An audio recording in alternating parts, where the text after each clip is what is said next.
Welcome to कहानी for you। ठंड में ससुराल की रसोई में ताज़ा सब्जियां। अरे बहू जल्दी से हीटर चला दे, बहुत ज्यादा ठंडी हो रही है। पता नहीं हीटर कहाँ रख दिया है, मुझे तो कहीं नहीं मिल रहा। शांति की आवाज सुनकर घर की बड़ी बहू सीमा वहां पर हीटर लेकर आती है। शांति आराम से हॉल में बैठकर टीवी देख रही थी, लेकिन बढ़ती ठंड की वजह से वो कांप रही थी। सीमा जल्दी से हीटर ऑन कर देती है और शांति के सामने रख देती है, जिसके बाद शांति को थोड़ी शांति मिलती है। हाँ अब अच्छा लग रहा है, वरना बहुत ज्यादा ठंड चढ़ गई थी मुझे तो। जी मम्मी जी, ठंड तो अचानक से बहुत ज्यादा बढ़ रही है। अच्छा छोटी बहू कहाँ है, मुझे नजर नहीं आ रही। सुबह अपनी पहले रसोई की और उसके बाद तो गायब भी हो गई। मम्मी जी वो अभी अपने कमरे में तैयार होने गई है, अभी हमें खेत पर भी तो जाना है। हाँ हाँ बिल्कुल सही कहा, अब खेत से ताज़ा सब्जी भी तो तोड़ कर लानी है। ताज़ा सब्जी खाने का तो मज़ा ही अलग होता है। और मम्मी जी मैं कह रही थी कि क्यों ना आज हम दोपहर में सब्जी तोड़ने जा रहे हैं, तो रात की सब्जी भी अभी तोड़ कर ले आएंगे। यह बात सुनते ही शांति के तो चेहरे के हाव भाव बदल जाते हैं। अरे तुझे कितनी बार कहा है कि हर रोज हर समय ताज़ा सब्जी खेत से ही लानी चाहिए, और तभी खाने का असली मज़ा आता है, वरना तो खाने का स्वाद ही नहीं बढ़ता है। हाँ हम तो पागल है ना, हमारा तो कोई श्रेय ही नहीं है, सारा काम बस ताज़ी सब्जियों का है। अरे लेकिन बनाने में भी तो हमारी मेहनत लगती है। सीमा और शांति बात कर रहे थे कि तभी वहाँ पर छोटी बहू प्रीति भी आ जाती है। चलिए दीदी खेत पर चलते हैं। उसके बाद प्रीति और सीमा दोनों ही ठंडी हवा में कांपते हुए खेत की तरफ जा रहे थे। खेत घर से जरा दूरी पर था। दीदी रात की सब्जी भी तो हमें घर पर अभी ही लेकर आनी है ना। अरे नहीं, मैंने मम्मी जी से बात की थी इस बारे में, लेकिन उन्होंने मुझे साफ मना कर दिया और कहा है कि हमें शाम की सब्जी लेने के लिए शाम को दोबारा खेत पर जाना होगा। हे भगवान ये कैसा रूल है, मुझे तो कुछ समझ नहीं आ रहा। भला इतनी भी जल्दी कोई सब्जी खराब होती है? मैं भी गाँव की हूँ बहू, और मेरे वहाँ पर भी खेत है, लेकिन हम तो पूरे दिन की सब्जी एक साथ तोड़ कर ले आते थे। क्या कहा, तुम्हारे वहाँ भी खेत थे? फिर तो तुम्हें खेती बाड़ी और फसलों के बारे में कुछ ज्यादा ही पता होगा। हाँ बिल्कुल दीदी, मुझे तो बहुत कुछ पता है, और यहाँ तक कि मुझे खेती बाड़ी करना भी बहुत पसंद है। सच कहूँ तो मुझे भी बहुत पसंद है। मैं शहर से हूँ, लेकिन मैंने कभी खुद के खेत खलियान नहीं देखे थे। अब तुम तो जानती हो कि शहर में कितना पोल्यूशन होता है, लेकिन जब से यहाँ ससुराल में आकर खेती बाड़ी शुरू की है ना, तो यहाँ की शुद्ध हवा और पेड़ के साथ बातें करके बड़ा अच्छा सा लगता है। दोनों इस तरह बात करते हुए अपने खेत पर पहुंच जाती हैं, जहां पर पूरे खेत में बहुत ही अच्छी और ताज़ा सब्जियों की फसलें लगी थी। देखो कितनी अच्छी ताज़ी सब्जी है। इसके बाद सीमा और प्रीति सब्जी तोड़ना शुरू करती है। सब्जी छांटकर टोकरी में रख लेती है और उसके बाद दोनों घर वापस आ जाती हैं। घर आने के बाद दोनों रसोई में जाती हैं और टोकरी से सारी सब्जी निकालने के बाद आज आलू गोभी और पालक का साग बनाना है। हाँ पहले साग छांट लेते हैं, उसके बाद अच्छे से धो लेंगे। दोनों साग छांटना शुरू करती हैं, जिसके बाद दोनों सब्जी को अच्छे से धोती हैं। ठंडे पानी में इन मिट्टी वाले आलू को धोना कितना मुश्किल है। 2 बार धो चुकी हूँ, अब एक बार और धोना बाकी है। पूरी रूह तक कांप जाती है ठंडे पानी से काम करने में। सच में ऐसा लगता है कि बर्फ की सिल्ली हाथ में आ गई हो। उसके बाद दोनों सब्जी को अच्छे से काटने के बाद सब्जी छौंक देती हैं। सब्जी तैयार हो जाती है। उसके बाद वो गर्मा गर्म रोटियां बनाकर सभी को खाना परोसती हैं। ओहो, ताजा सब्जी का तो स्वाद ही अलग होता है। मजा आ गया खाना खाने के बाद। हाँ बिल्कुल, बहुत ही स्वादिष्ट खाना बना था। सब बिल्कुल हमारी बढ़िया बढ़िया ताज़ा खेत की सब्जी का कमाल है। अच्छा है कि हमारे खेत में ताज़ा सब्जी है, वरना तो इतनी ताज़ी सब्जी का इतना अच्छा खाना खाने को मिले ही ना। वैसे भी आजकल बाहर बहुत ही केमिकल की सब्जियां मिलती है। बिल्कुल सही कहा, हमने खेत में सब्जी उगाई और हर रोज ताज़ा सब्जी खाने का निर्णय जो लिया वो बिल्कुल सही साबित हो रहा है। इस तरह सभी अपने खेत की ताज़ा सब्जियों की गुणगान गाते हुए खाना खा लेते हैं। खाना खाकर सभी अपने अपने कमरे में आराम करने लगते हैं। वहीं दूसरी तरफ दोनों बहू रसोई में ठंडे पानी से पहले बर्तन धोती हैं। ठंडा ठंडा पानी, मुझको याद आ गई मेरी नानी।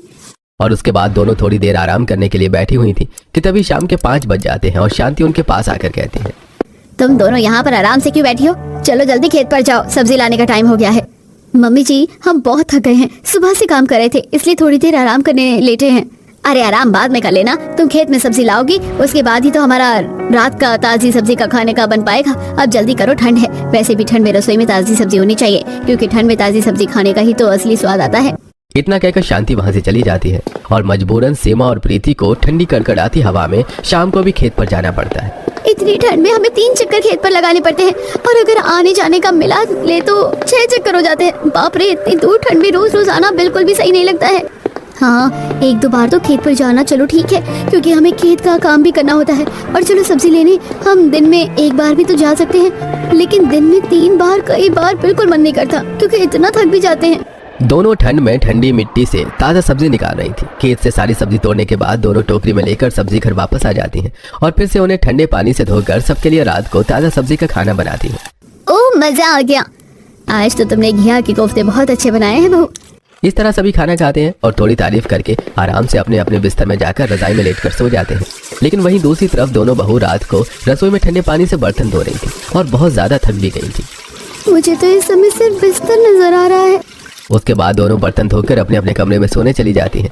अब अगले दिन फिर से उनका वही रूटीन शुरू हो जाता है। सुबह उठते ही सबसे पहले उन्हें खेत पर जाना पड़ता है और सारी सब्जी तोड़कर लानी पड़ती है। उसके बाद ही घर में खाना बनता था। यार आज तो हमें खेत में पानी भी देना है और एक बार फसलों को भी चेक करना है, लेकिन इस समय तो बहुत ज्यादा सर्दी हो रही है। अब क्या करें?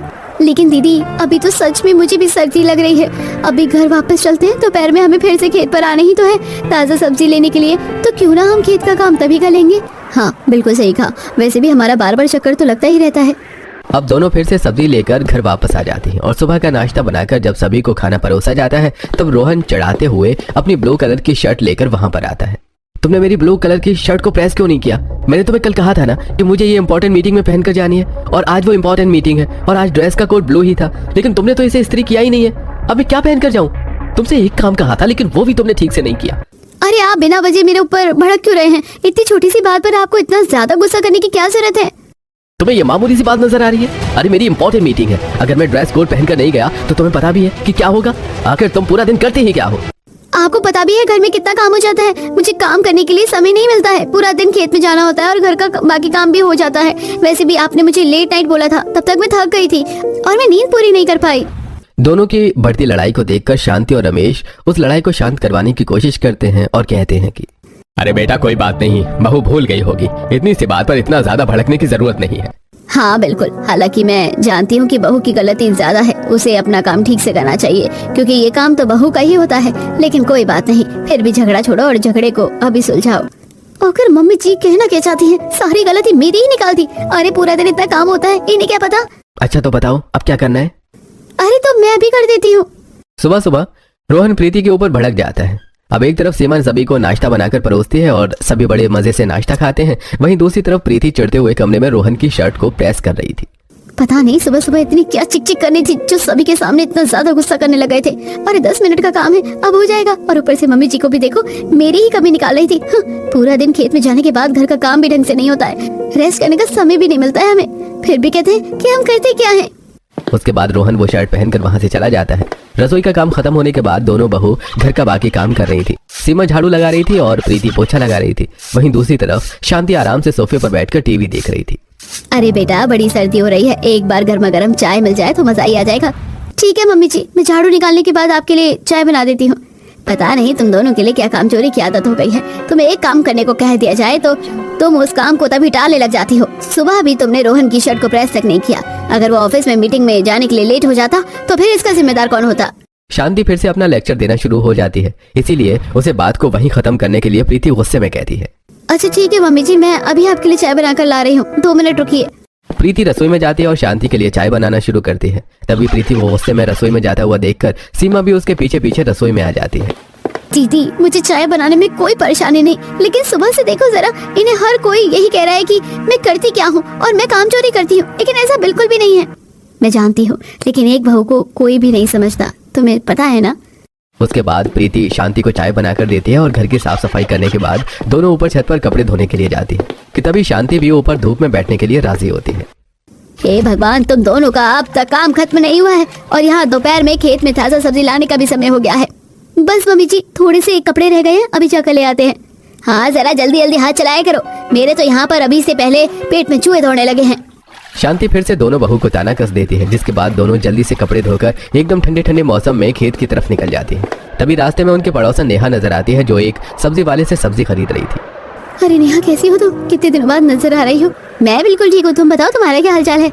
बस हम भी बिल्कुल बढ़िया हैं और बाकी ठंड तो अपनी चरम सीमा पर पहुँच चुकी है। तीनों बातें कर रही थी कि तभी सब्जी वाला प्रीति और सीमा से कहता है, अरे बहन जी, आप दोनों भी यहाँ खड़ी होकर सिर्फ बात क्या कर रही हो? आप दोनों भी सब्जी ले लो, मैं एकदम बढ़िया बढ़िया सब्जी लेकर आया हूँ, एकदम ताजा खेत से ही। इतनी ताजा सब्जी आपको कहीं नहीं मिलेगी। सब्जी वाले की बात सुनकर नेहा और सीमा हंसते हुए कहती हैं, अरे भैया, आप भी किसी ताजा सब्जी देने का लालच कर रहे हो? अरे इन लोगों का तो अपना खुद का खेत है, वहाँ से हर रोज शाम को जाकर अपनी ताजा खेत की सब्जी लेकर आती हैं और फिर घर पर बनाती हैं। बिल्कुल सही कहा, इसी वजह से हमारे इतने चक्कर लगते हैं और इसी वजह से हम अपने ससुराल में खरी खोटी भी सुनते हैं। अरे अच्छा चलो चलो कोई बात नहीं बहन जी, लेकिन फिर भी आपको कभी मुझसे कुछ चाहिए हो तो बता देना। सब्जी ले लो, सब्जी बढ़िया बढ़िया सब्जी ले लो, सब्जी ताजा सब्जी ले लो। इतना कहकर सब्जी वाला वहाँ से चला जाता है। और क्या बात है, तुम दोनों कहाँ जा रही हो? और कहाँ ही जाएंगे, वहीं हर रोज की तरह तीनों समय हमें ताज़ा सब्जी लाने के लिए खेत में जाना पड़ता है। हमारा तो हर रोज ठंड में रसोई में ताज़ा सब्जी का ससुराल रहता है। बार बार वहाँ जाकर हमारी हालत ही टाइट हो जाती है, जिसकी वजह से घर के बाकी काम भी टाइम पर नहीं होते हैं और घर वालों की डांट सुननी पड़ती है सो अलग। तुम और तुम्हारे ससुराल वालों के नियम तो मेरी समझ में कभी नहीं आते हैं। सच में बड़ा ही अलग सिस्टम है तुम्हारे ससुराल का। नेहा से मिलने के बाद प्रीति और सीमा अपनी बाकी का सफर तय करती है और जल्दी से खेत पर पहुंच जाती है। दोनों ही ठंड में कांप रही थी और ठंड में कांपते हुए दोनों सबसे पहले सारे खेत की सब्जी को अच्छे से चेक करती हैं और उसके बाद कुछ टिंडे, आलू, गोभी छांट कर तोड़ लेती हैं। दीदी, हमने सब्जी छांट कर 2 टोकरी में रख ली है। अब हमें थोड़ा सा पानी डाल देना चाहिए, बाकी काम तो खेत का लगभग हो ही गया है। हाँ ठीक है, चलो पानी दे देते हैं। पूरे खेत में ट्यूबवेल की मदद से दोनों पानी का अच्छे से छिड़काव कर देती हैं, जिसके बाद उनका काम खत्म हो जाता है और दोनों ही अपने सिर के ऊपर टोकरी रखकर ताज़ा सब्जी लेकर अपने ससुराल की रसोई की तरफ बढ़ती है। घर आने के बाद देखती हैं कि शांति मुंह फुलाकर सोफे पर बैठी हुई थी। हे भगवान, अब हमने क्या कर दिया? अब कौन सा बम फूटने वाला है हमारे ऊपर? ये बात तो मुझे भी समझ नहीं आ रही। अंदर जाते हैं तभी पता चलेगा। दोनों वहाँ शांति के पास हॉल में आती हैं, तब शांति फिर से शुरू हो जाती है। अरे तुम दोनों ने इतनी देर लगा दी थी। तुम दोनों को बस एक बार घर से बाहर निकलने का मौका चाहिए। वहीं खेत पर क्या चरपाई बिछाकर बैठ गई थी जो इतना टाइम लग गया? मम्मी जी, अब हम खेत में जाते हैं सिर्फ सब्जी तोड़ने के लिए थोड़ी ना जाते हैं। और क्या तुम वहाँ पर नाचने कूदने जाती हो? अरे खेत में जाओगी तो ताज़ी सब्जी लेने के लिए सब्जी तोड़ने ही जाओगी। हमारे कहने का मतलब है कि मम्मी जी, सिर्फ सब्जी तोड़ने का काम नहीं होता खेत में। अब आपने पूरे खेत की जिम्मेदारी हम दोनों को संभालने को दी है, तो वहाँ पर खेत की देख रेख, उसमें पानी देना और भी बहुत सारी चीजें होती हैं, खेती को काटना। अब अगर सब्जी अच्छी हो, ताज़ी हो, तो खेत का तो अच्छे से ध्यान रखना ही होगा ना। हाँ हाँ चलो, अब मुझे ज्यादा शिक्षा देने की जरूरत नहीं है। जल्दी से हमारे लिए खाना बना दो, हमें बहुत जोर से भूख लगी है। इतनी देर हो गई, कब से खाने का इंतजार कर रहे हैं। अगर मम्मी जी को इतनी परेशानी है हमारे खेत पर जाने से, तो वहाँ से इतनी देर बाद आने में, तो फिर आप सब्जियों को एक बार ही में सुबह लाने के लिए क्यों नहीं कह देती? फ्रिज में रखने से सब्जी खराब थोड़ा होती है। फ्रिज बनाई इसलिए है, शहरों में तो हर कोई फ्रिज का इतना इस्तेमाल करता है। देखा, फिर से वही ताज़ा सब्जी के ऊपर तुम बात करने लग गई। तुम्हें तो बस काम चोरी करने से मतलब है। अरे मुझे फ्रिज की सब्जी बिल्कुल पसंद नहीं है। फ्रिज कितनी खतरनाक केमिकल वाली गैस छोड़ते हैं। फिर भी भला ताज़ा सब्जी लाने का फायदा क्या होगा? अगर ऐसा है तो फिर हम सब्जी को फ्रिज के बाहर भी रख सकते हैं। वैसे भी इतनी ठंड हो रही है, ठंड में सुबह से लेकर शाम तक तो सब्जी कोई खराब नहीं होती है। हमारे गांव में भी तो हम ऐसा ही करते थे। तुम दोनों अपनी ये शहर और गांव की पढ़ाई अपने पास रखो, मुझे पढ़ाने की कोई जरूरत नहीं है। जब हमारा ताज़ा खेत है तो उसी वक्त ताज़ा खेत से सब्जी तोड़ कर लाने की बजाय बाकी चीजों पर ध्यान देने की क्या ही जरूरत है? प्रीति और सीमा दोनों गुस्से में पैर धमकाती हुई रसोई में जाती हैं और वहाँ पर सबसे पहले ठंडे पानी से ताज़ा सब्जी को धोना शुरू करती हैं। एक तो इन लोगों के हिसाब से सारा काम करो, ऊपर से इन लोगों की खरी खोटी सुनते रहो। बिल्कुल सही कहा, इतनी ठंड में सारा काम करना इतना आसान थोड़ी ना है। इन्हें तो लगता है कि हम काम चोरी करते हैं, ठीक से काम नहीं करते हैं। एक तो तीनों टाइम हमें हर रोज खेतों में ताज़ा सब्जी लेने के लिए भेज दिया जाता है। सब्जी धोने के बाद दोनों सब्जी काटती हैं और उसके बाद एक चूल्हे पर सब्जी पकाने के लिए रख दी जाती है, तो वहीं दूसरे चूल्हे पर दोनों गर्मा गर्म रोटियां बना रही थी। इसी दौरान प्रीति एक गहरी सोच में डूबी हुई थी और वो सोच विचार करते हुए सीमा से कहती है, अगर इन्हें सच में ऐसा लगता है कि हम कुछ नहीं करते हैं तो हमें ऐसा ही करना शुरू कर देना चाहिए दीदी। लेकिन हम ऐसा कैसे करेंगे और ऐसा करने से क्या होगा? देखो, इनका सारा काम करने के बाद अगर कोई एक काम आधा भी रह जाता है तब भी ये लोग हमें बहुत ज्यादा ताना देते हैं। इससे बेहतर है कि अब से हम खेत का काम अच्छे से करेंगे और इन लोगों को सबक सिखाएंगे कि घर में उसके अलावा कितना ज्यादा काम होता है। अभी तो इनको सब कुछ ठीक बैठे बैठाए मिल जाता है, लेकिन जब वही काम नहीं मिलेगा तब इन्हें हमारी अहमियत समझ आएगी। तुम्हारा आइडिया तो बिल्कुल अच्छा है, अब मैं समझ रही हूँ कि तुम कहना क्या चाह रही हो। कमाल है देवरानी जी, ये तरकीब तो बहुत अच्छी लगा रही हो तुम। खाना बनाने के बाद सभी को खाना परोसा जाता है। अरे खाना खाकर तो मजा आ गया, वरना बहुत देर से पेट में चूहे हाथी सब दौड़ रहे थे। हाँ, अब बढ़िया सी ताज़ा सब्जी खाकर जो पेट को संतुष्टि मिली है, ओहो, बस पूछो ही मत। तो हम में से किसी ने पूछा भी नहीं है।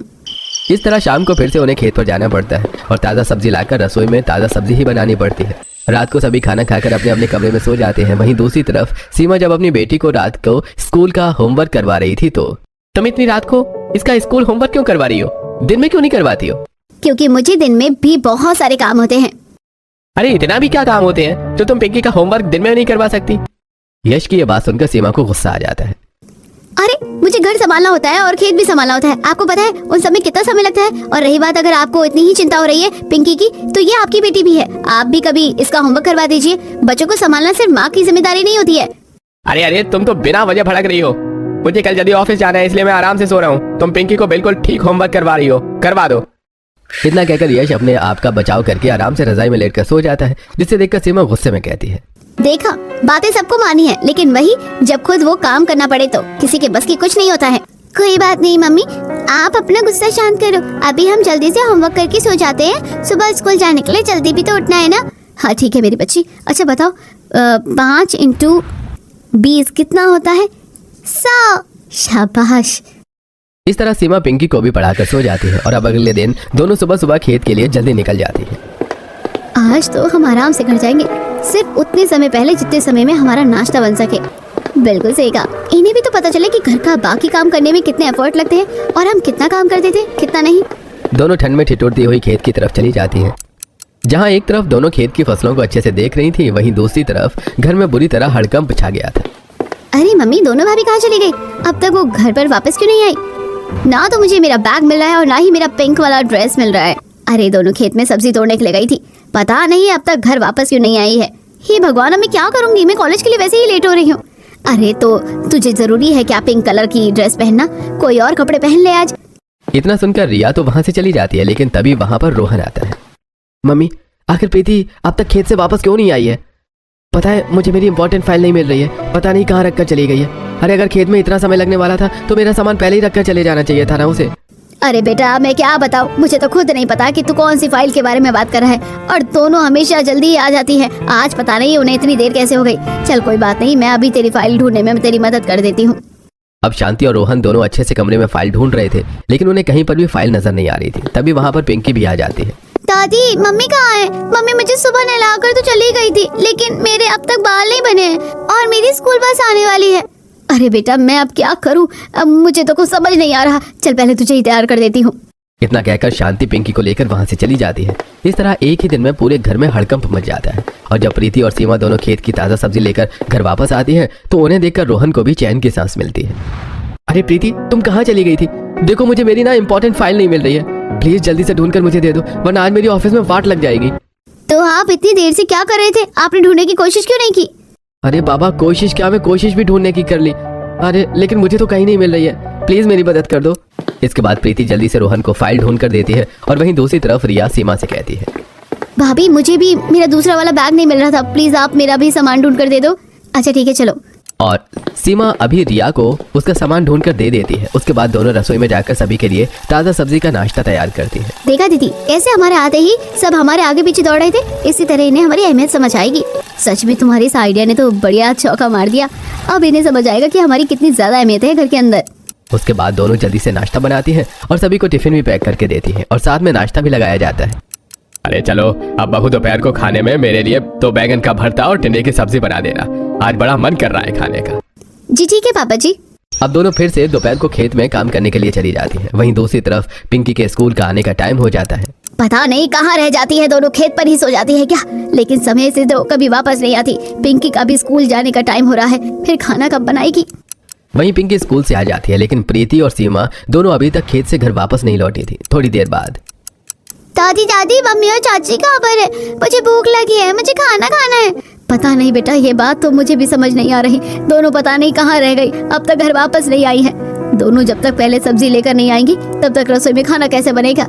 लेकिन दादी मुझे बहुत भूख लगी है, प्लीज मुझे खाने के लिए कुछ दे दो। अरे बेटा, लेकिन मैं तुझे क्या बना कर दूं?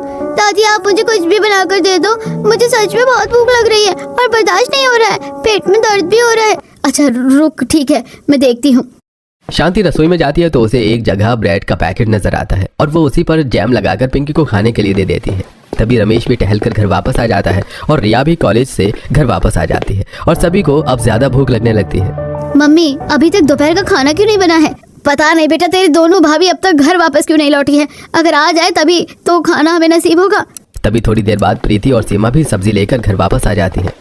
अरे तुम दोनों कहाँ रह गई थी? जल्दी से खाना बना दो, और हमारे तो पेट में चूहे दौड़ रहे हैं। हाँ मम्मी जी, बस खेत में सब्जी तोड़ रहे थे और फसलों का भी तो अच्छे से ध्यान रखना पड़ता है ना, बस इसलिए थोड़ी सी ज्यादा देर लग गई। आप रुकिए, अभी हम सबके लिए खाना बना देते हैं। तब सीमा और प्रीति दोनों जल्दी से रसोई में जाती हैं और उसके बाद सभी के लिए खाना बनाना शुरू करती हैं। सब्जी को ठंडे पानी से धो देने के बाद दोनों उसे काटना शुरू करती हैं।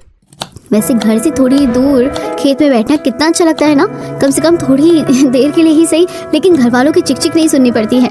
हाँ, अब तो मुझे भी घर संभालने से ज्यादा खेत का काम करना ज्यादा अच्छा लगने लगा है। दोनों बातें करते हुए सब्जी काट रही थी। उसके बाद सभी के लिए खाना बना देते हैं। सभी बहुत ज्यादा भूखे थे, इसलिए खाने पर भुक्कड़ों की तरह टूट पड़ते हैं। अरे खाना खाकर तो मजा आ गया, सच में बहुत भूख लग रही थी। मैं भी बहुत दुखी हूँ। ऐसा लग रहा है जैसे पता नहीं कितने जन्मों की भूखी हूँ और कितने जन्मों बाद अभी खाना खाकर मुझे तृप्ति हुई है। सच में मुझे भी खाना खाकर मजा आ गया। खेत की ताज़ा सब्जी तो बड़ी ही स्वादिष्ट बनती है। पूरे मोहल्ले में कोई नहीं खाता होगा इस तरीके से ताज़ा सब्जी, मजा ही आ जाता है। इस तरह अब प्रीति और सीमा ऐसा ही करने लगी थी। अब वो खेत तो जाती पर आराम से खेत से घर वापस आती थी, जिसकी वजह से सभी को बाकी घर का काम करने में बड़ी परेशानी होती थी। जैसे कुछ दिन बाद दोनों सुबह खेत की सब्जी लेकर घर आई थी और उन्होंने ताज़ा खाना बनाया था।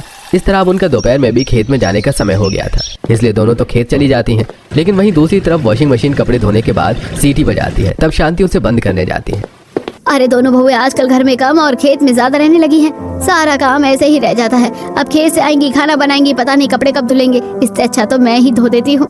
अब शांति खुद ही कपड़े धोना शुरू करती है। ठंडे ठंडे पानी में उसे भी कपड़े धोने में परेशानी होती है। अरे माँ, इतनी ठंड है, इतने ठंडे पानी में कपड़े धोकर तो मुझे मेरी नानी याद आ जाएगी।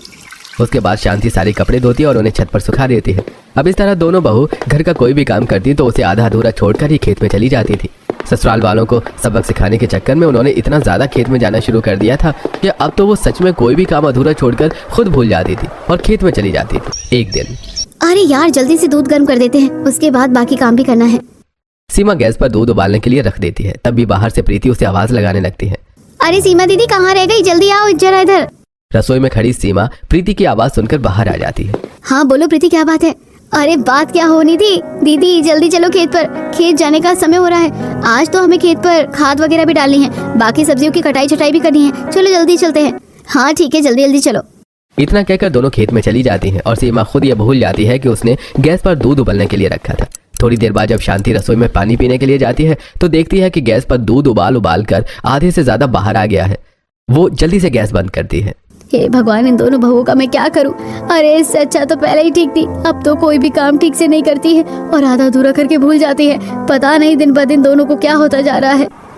वहीं दूसरी तरफ दोनों खेत पर जाकर वहां पर सब्जी छानने का काटने का काम कर रही थी। आज तो यहाँ पर और भी ज्यादा ठंड लग रही है। हाँ बिल्कुल, लेकिन शुक्र है हमारा खेत का सारा काम हो गया।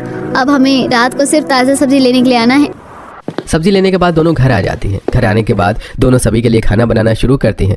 दोनों ही पालक का साग और बथुए का रायता बना रही थी। सबसे पहले पत्तों को अच्छे से छांटती हैं, उसके बाद उन्हें अच्छे से ठंडे पानी में से धो देती हैं।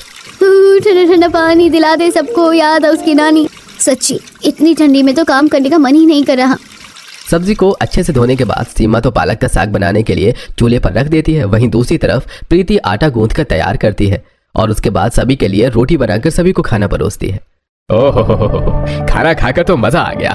हमारी ताजा सब्जी की बात ही निराली है। ताज़ा सब्जी खाने में बहुत स्वादिष्ट होती है। हर कोई ऑफिस में भी बोलता है कि हमारा खाना सबसे अलग और इतना अच्छा क्यों होता है। इस तरह अपनी ताज़ा सब्जी का गुणगान करते हुए सभी खाना खा लेते हैं। ऐसे ही दिन गुजर रहे थे। एक दिन दोपहर में जब सभी खाना खाकर ऑफिस में चले गए थे, घर में सिर्फ शांति, सीमा और प्रीति थी। तब, बेटा मेरे लिए गर्म पानी लगा दो, आज तो सुबह से नहा नहीं पाई हूँ, अब नहा लेती हूँ, अच्छी सी धूप निकल गई है। जी ठीक है मम्मी जी। उसके बाद सीमा गर्म पानी की रॉड लगा देती है और वहीं फिर से प्रीति के साथ खेत पर जाने के लिए निकल जाती है। वहीं दूसरी तरफ शांति भी बाहर अपने पड़ोसिनों के साथ बैठकर अंगीठी में आग जलाकर हाथ सेक रही थी। और बता, ताज़ा सब्जी खाने वाली पड़ोसन? हाँ भाई, आजकल तू तो नजर ही नहीं आती, पता नहीं कहाँ बिजी रहती है। अरे बस कुछ नहीं, सर्दी में रजाई से बाहर निकलने का मन ही नहीं करता। वहीं दूसरी तरफ पिंकी घर पर अकेली थी और वो रॉड लगी गर्म पानी की बाल्टी में उंगली डाल देती है, जिसकी वजह से उसे जोर का झटका लगता है और वो तेजी से चिल्लाकर गिरने के बाद वहीं बेहोश हो जाती है। उसकी चीख बाहर गली तक आती है।